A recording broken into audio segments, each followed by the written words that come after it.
So you've been seeing a lot of people going to Martha's Vineyard. You want to go, but you need a little bit of help planning. If that's you, this is the video for you. My name is Dominique. I'm a native New Yorker. I absolutely love to travel, and I've been coming up to Martha's Vineyard for a few years now with my group of girlfriends. And over the last couple of years, we definitely have everything down pat. So in this video, I'm breaking down everything you need to know to plan your own trip to Martha's Vineyard, from where to stay, when to visit, how to find rentals, and everything you need to start booking well in advance so you have the best trip up on the vineyard. So let's go ahead and get into the video.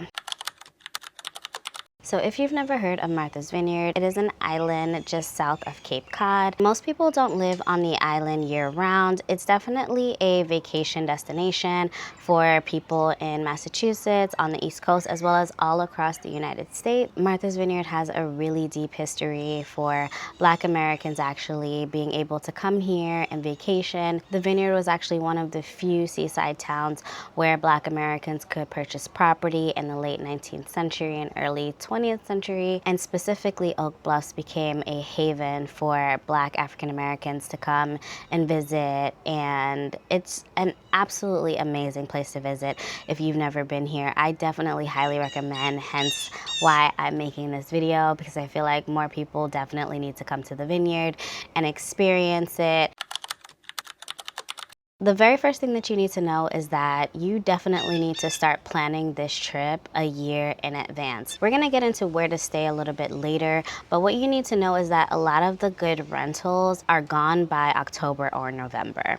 So you definitely have to get your group together and start looking for places to stay like the summer before. So the house that my friends rent, we stay in Oak Bluffs, and the owner reaches out in like October asking us when we would like to reserve the house, like what week. We always do a full week, and we start like having those conversations in early October, late September.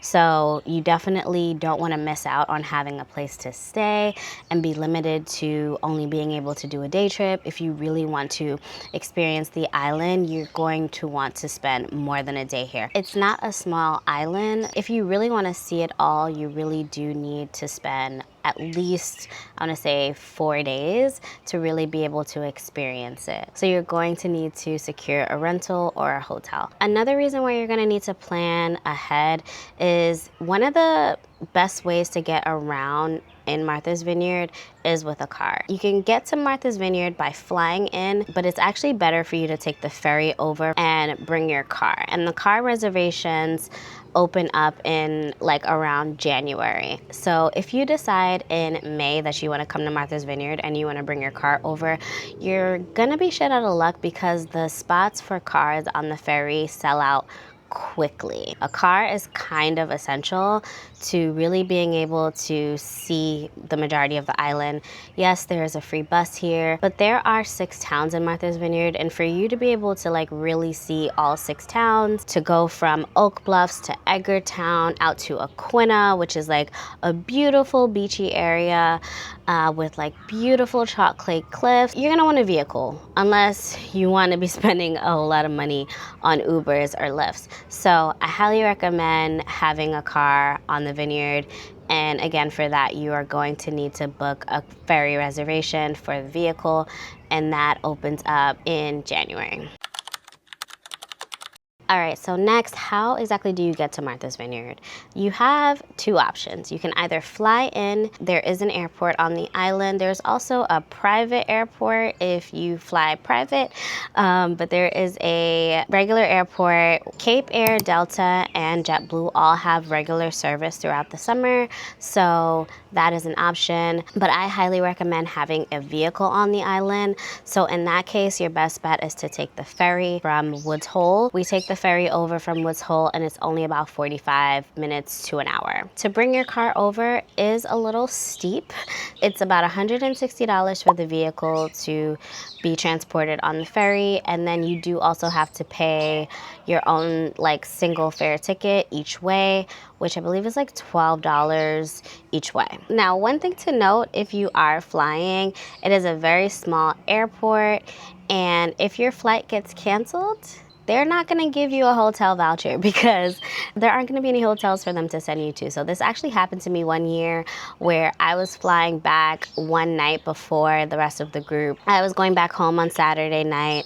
They weren't leaving until Sunday. And I had a flight, but because of the weather, my flight actually ended up being canceled. They ended up pulling out cots, and thankfully my friends were still here, so I was able to just come back to the house. But yeah, there were no hotel vouchers. There was no place for them to send us to because the island literally is at capacity. There aren't that many hotels on the island. They really can't accommodate giving you like a hotel voucher, let's say if you were like in New York City. So just be aware of that. If you do decide to fly in, but then you decide when you get here you want to rent a vehicle, renting your vehicle is really expensive on the island. I was talking to someone yesterday who mentioned that he did this one year. I don't know if he said how many days he was planning to rent the car for. Let's say it was a week. The rental was gonna be $3,000. So that's astronomical. We ended up renting a car just for one day years ago, and I believe it was like maybe $150 for the day, which is a bit steep, right? If you're traveling from further out, like you're not on the East Coast, you're not within driving distance of Massachusetts, then I would say fly into the airport in Boston, rent a car there, and then bring it over the ferry because it's going to be a lot cheaper. And you're also going to have more options in terms of like flights through the Boston airport as opposed to the Martha's Vineyard airport. Okay, so where to stay in Martha's Vineyard? Now, if you want to be in the town where the majority of Black people stay, you want to be in Oak Bluffs. This is where you're going to feel the most community.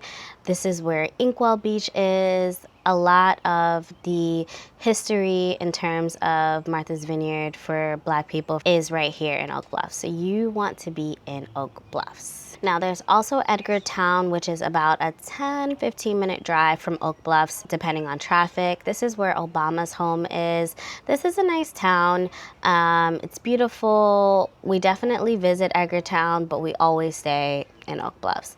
There's also Vineyard Haven.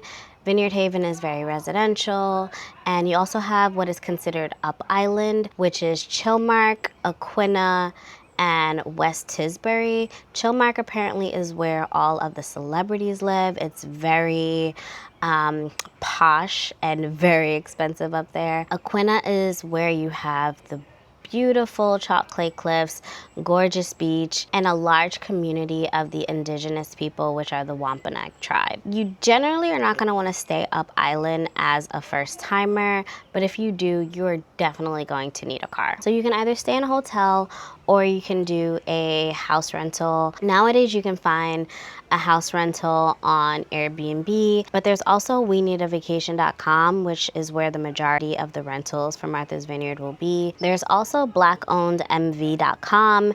This is a great directory for all of the Black-owned businesses in Martha's Vineyard. Everything from rentals to restaurants to businesses and services. So I highly recommend going to blackownedmv.com if you are looking for rentals and just everything in terms of planning a trip to Martha's Vineyard. If you're coming with a group, 9 times out of 10, it's gonna make more sense for you to rent a house. You can grill, you can cook your own food.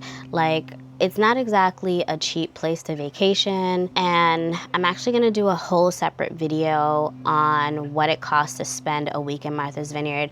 I'm literally just wrapping up my trip now, and I'm going to do an entire breakdown on how much this entire week costs, but it's not a cheap trip. So having a house means that you can save a little bit of money on cooking your breakfast a couple of days, or barbecuing at the house, or cooking dinner in the house, you know, just regular dinner if that's what you would like to do. So I highly recommend, especially if you're in a group, to go ahead and just book a house. But again, you can also book a hotel. There are several Black-owned hotels and inns on the island, and other options that are not Black-owned if you're not able to secure a room at a Black-owned establishment.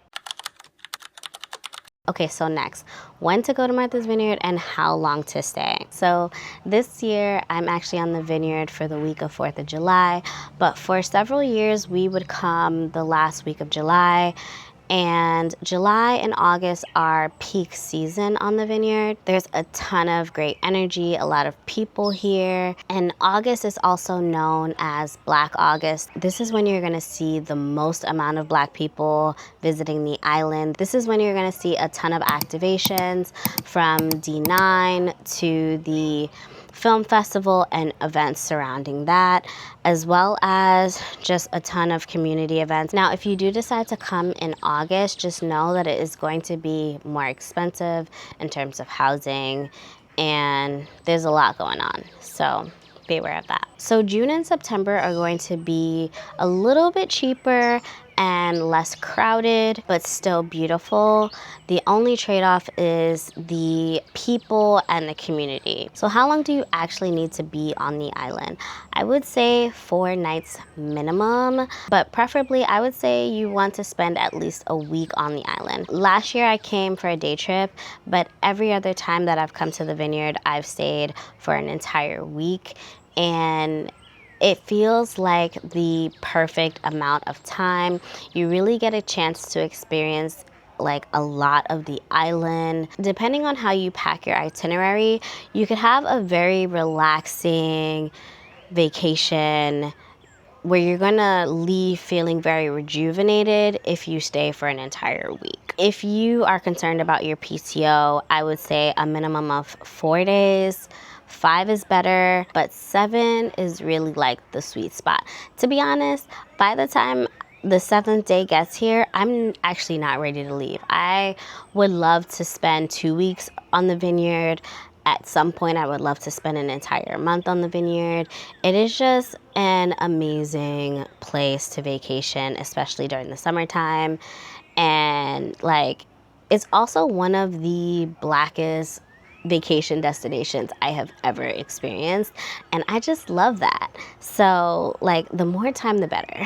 All right, so to wrap up, this is your planning checklist. Start perusing blackownedmv.com. You're gonna start your rental search 12 months in advance. This is on Airbnb, VRBO, WeNeedAVacation.com, and the Black Owned MV directory. In January, you are going to make your car reservation, so be sure to make a calendar reminder for yourself for when the reservations open, because as soon as they open, literally thousands of people are online trying to check out. I was on my trip to Iceland literally at lunch, but I made sure I pulled up the ferry system reservations as soon as it opened. And when I tell you, there were like 10,000 people ahead of me online. So it's that serious. So make sure you make a calendar reservation. If you plan on taking your car over to the ferry, you need to book ASAP as soon as it opens. Start thinking about what restaurants you want to go to, and at least 2 months in advance, start making your reservations, because the reservations go very quickly as well. So unless you're coming for the day, this is not a spontaneous trip.